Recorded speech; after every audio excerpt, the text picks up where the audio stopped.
All right. So next up on our list of Mariners is Marco Gonzales, who finished with minus zero point 0.4 WAR, which has more to do, I think, with the fact of he wasn't available very much.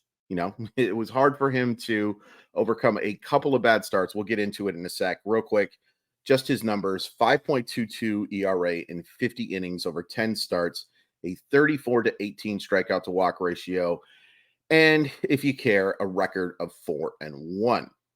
Before we get into the bad, the good, and what to kind of expect from Marco in 2024, let us thank the good people of Simply Seattle for offering the best in Seattle sports gear.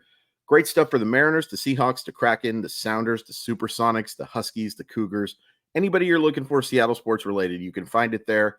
All sorts of great hats, jerseys, t-shirts, um, hoodies, great original stuff. You got to get the Big Dumper shirt. You got to get the logo Man King Griffey Jr. shirt. It's all awesome stuff. And once you find all your awesome stuff, use code MOLLYWOP15 at checkout. MOLLYWHOP15. You just type it into the little code thing, and it'll automatically save 15% off your order. Really cool stuff. Cannot thank Simply Seattle enough for pretty much everything, but especially for sponsoring the show. Okay.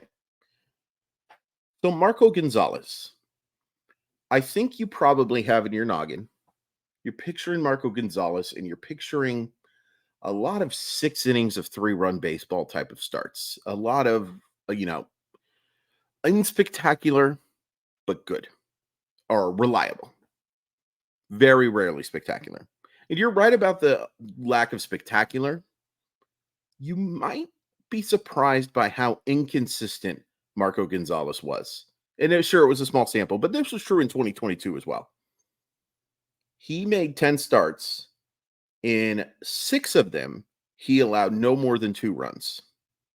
But he also had two starts where he allowed 8. One of them, only 5 earned. And a couple more where he gave up 4. Consistency was not Marco Gonzalez's friend. You picture that 6 innings of 3-run baseball, that quality start. He gave you that once last year. In one of his 10 starts was 6 innings of 3-run baseball. Sure, we stereotype based on stuff. I think that's absolutely what it is. It's more about the fact that we see a guy who relies on his defense and relies on throwing strikes, and we just kind of assume. But there were some starts, like in terms of actual run prevention, where he was dominant's not the right word, but really good. 5 2/3 innings of 1-run baseball against Cleveland, 6 innings of 2-run baseball against Milwaukee, 5 innings of 1-run baseball against Philadelphia, 6 innings of 2-run baseball against Oakland, 5 2/3 innings of 1-run baseball against the Pirates in his very last start. You look at that ERA, and that ERA, look, I'm not saying Marco Gonzales was anywhere close to a top of the rotation starter or anything like that. But if you take away the shellacking that he had against Boston, where he gave up 8 runs in 1 2/3 innings and struck out 1 batter and just clearly didn't have it. I was honestly surprised he was able to get 5 outs. That was an icky baseball game. If you take away that, he was pretty darn good last year in his limited action. And you take a look at the Savant page and you see a hitter pitcher. You don't see a hitter. Although Marco Gonzales, I will say, but my buddy Keith Law will back this up. He could swing the bat. When he was at Gonzaga, he had a really good swing. He probably had the second best batting practice I saw for Team USA when I was doing that stuff behind a guy named Chris Bryant. Pretty good.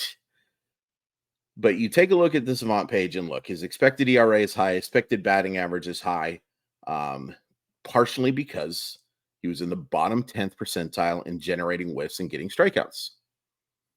But he's a little bit of a misnomer because he can get guys to swing at pitches outside of the zone 31.8% of the time. That's a very high, 81st percentile according to Savant. He avoids barrels. He avoids hard contact. He gets pretty good extension, so it's a little more difficult to pick up the ball than you'd think. But you have to have a really good defense behind him. And it's a thing with Marco Gonzales where my probably biggest concern is a guy who averages 89 miles per hour with his fastball, which was in the bottom 4th percentile. And that honestly surprised me it was that high. There's just so many guys throwing 91-mile-per-hour changeups that I was surprised that that was that high. Interesting. Might be have to do with the qualifying. Of course, he ranks as a qualifier, which was a little surprising to me considering 50 innings, according to Savant.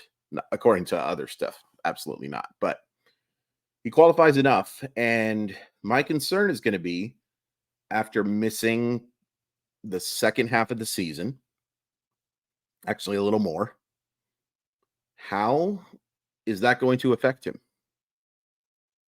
Because one of the reasons, like, okay, reliability in terms of run stuff, avoiding, the 6 inning 3 run thing, we've kind of made that a misnomer. But one thing Marco Gonzales has been is reliable in terms of what he's given you on the mound.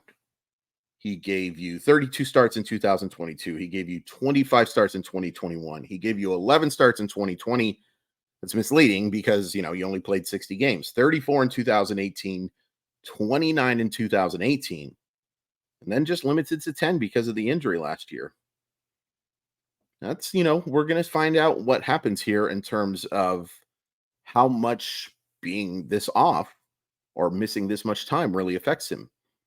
Now, DePoto came out and said yesterday, Pobo DePoto, still love saying that he's expected to be ready for the start of the year, ready to go for the start of spring training. Him and Emerson Hancock, another guy who saw his season come to a very short end, which is good. And of course, they need him because assuming they don't make more additions, they are kind of light in starting pitching.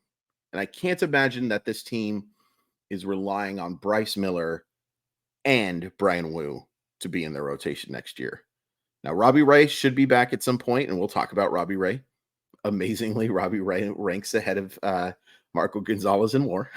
It's a little weird, but he's expected to be back right around the second half of the season. We'll see how that goes. Sometimes it can be earlier, sometimes it can be later. It's going to be tough to absolutely count on Robbie Ray. But Marco Gonzales needs to be, I think, a part of this rotation, and I think it's going to happen for another reason. So, look, Marco Gonzales signed a 4-year, $30 million contract, I think, in right around the start of 2021, something like that. All right. It's a little misleading how that contract worked because he made $5 million in 2021. He made $5.5 million in 2022. He made $6.5 million to 2023. And here's the big payday for Marco Gonzales. It's a $12 million deal for this year. And he gets a $250,000 signing bonus on top of it. So that's a $12,250,000 commitment to Marco Gonzales. What in the world tells you that the Seattle Mariners are going to have Marco Gonzales not be a part of their rotation at that salary? Come on. Come on. And am I super excited for Marco Gonzales to be a part of this rotation based on what I've seen from the last 2 years? Not really. It's not like a huge bummer. Do I think Marco Gonzales is good enough to be a 5th starter on a good team? Yeah. Yeah, absolutely I do. But do I think that Marco Gonzales can be counted on to be a mid-rotation arm? Or higher than that? Now, the Mariners aren't counting on that because they've got 3 really good guys ahead of him. 3 really good guys ahead of him. So at best, Marco Gonzales you're talking about as being your 4th starter. And if you wanted to argue that Bryce Miller is that 4th starter now, I don't think I'd argue with you for too long. I wouldn't, in fact. But he's going to be an important part of the Mariners, barring a trade.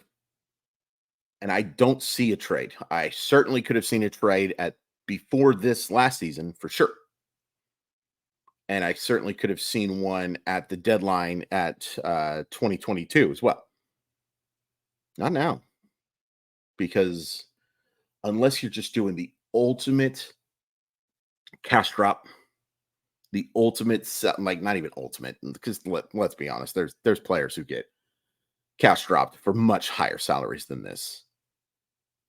But unless you're dumping him He's going to be in your rotation. And if you can get something along the lines of what you got from him in 2021, 2020 was an aberration.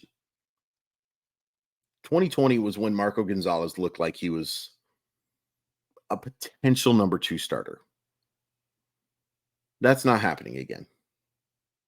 But if you can get the 2021 version or even the 2022 version, where no, there's not a lot of strikeouts. There never was.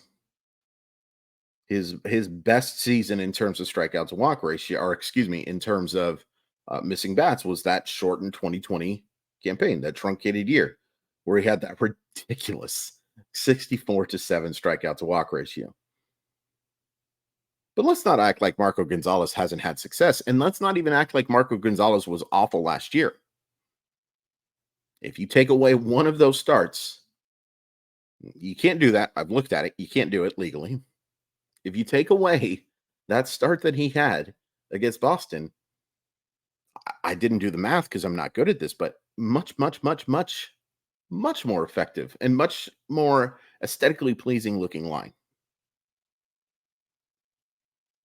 And just for those who are curious as well, Marco Gonzales has a club option for 2025 of $15 million, which, I mean, to say that the thing has declined, yeah, that's not happening. I'd be shocked if it was. He'd have to pitch at that 2020 level, at the very least a 2021 level, and somewhere in between, probably, in order for that club option to be picked up. That'll be a 33-year-old who doesn't throw very hard, who, I mean, if we're setting realistic expectations for Marco Gonzales, what are we looking at here? Like an ERA of around 4, like right around the 4.10 mark. Give you 160, 170 innings.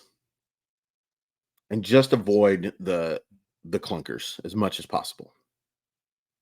You can't do it with any pitcher, but especially a pitcher who doesn't throw hard like Marco Gonzales, who relies so much on good defense and on avoiding hard contact. Those days where he doesn't have his best command, you're talking about a guy who's going to have a few starts that stink. So yeah, are you excited about Marco Gonzales next year? Are you locking him in like I am to a rotation spot just based on the salary? I think you probably should. I think it's really not that big of a deal that he's one of the 5 starters. But I do think that the Seattle Mariners should be aggressive at the starting pitching market too. Because I just don't know what you're going to get from Marco next year. It's again goes back to what I was talking about earlier. There's a narrative of Marco Gonzales being reliable. Not really. Some really good and some really bad. On top of the fact that he just missed the final 3 months of the season. July, August, September. Yeah, close to 4. And you also don't know what you're going to get from Robbie Ray. So, did you see enough from Miller and Will, who we'll talk about, of course, coming up, to be like, with Marco back, this is good enough? Kind of doubt it. Please hit like, please hit subscribe, all that good stuff. I really appreciate it. New content coming every day. Please tell your friends. I'd love to get to that 1,500 mark by the end of November. Love you.